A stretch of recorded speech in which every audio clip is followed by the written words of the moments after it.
I'm pleased to announce the Strategic eForum 2020, hosted by World Nuclear Association, and I'm excited to welcome you. My name is Agneta Rising. I'm the Director General of World Nuclear Association.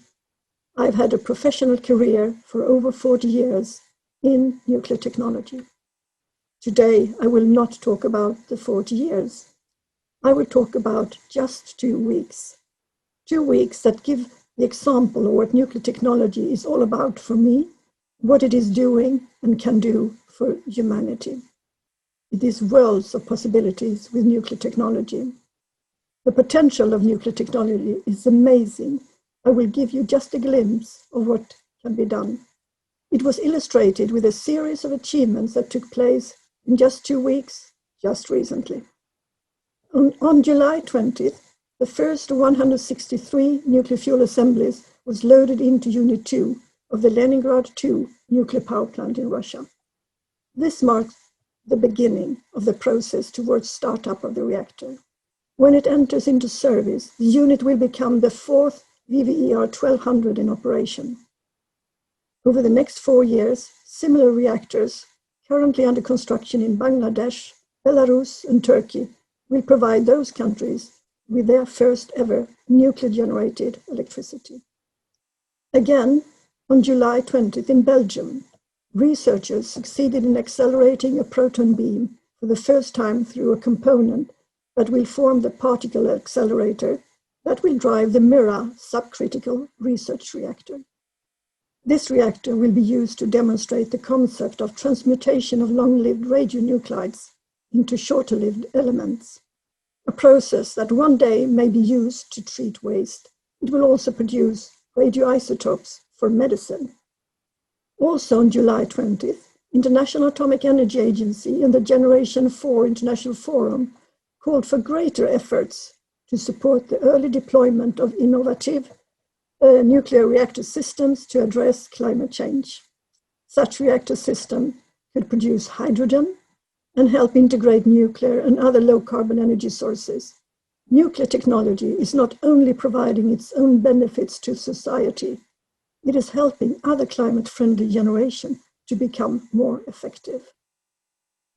A week later, on July 20th, the outer dome was placed on the second Hualong 1 reactor under construction at Fuqing in China.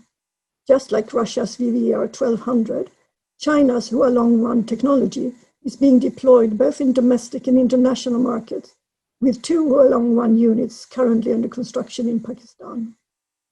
On the same day, China also saw the nuclear chain reaction started at Unit 5 of the Tianwan nuclear power plant in Zhengzhou province. It only took 12 more days for this ACPR 1000 reactor to start supplying electricity to the grid after a construction period taking just 4.5 years. But nuclear technology won't just provide power here on Earth. Again, on July 27th, the US Department of Energy's Idaho National Laboratory issued a request for information for a nuclear reactor that would supply power to astronauts on the surface of the moon.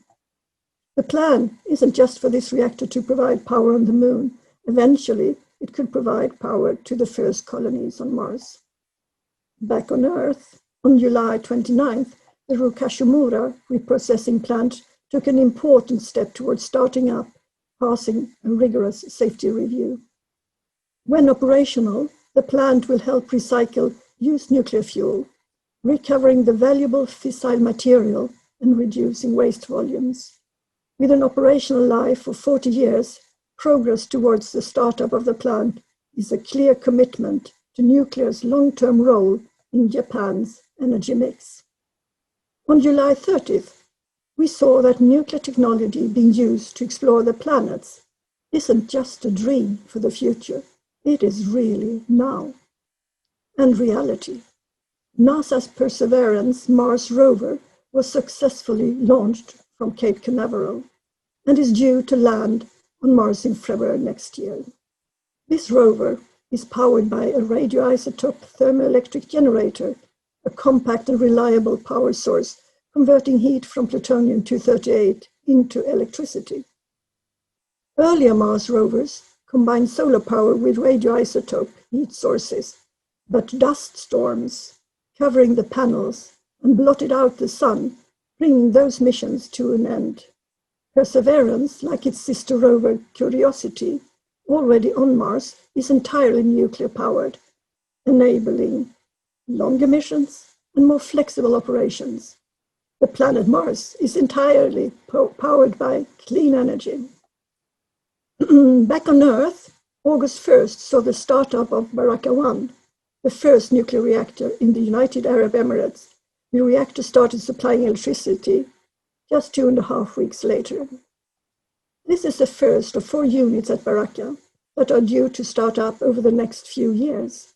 When all 4 units are running, they will supply up to 25% of the UAE's electricity needs, marking a major transition towards a cleaner energy system.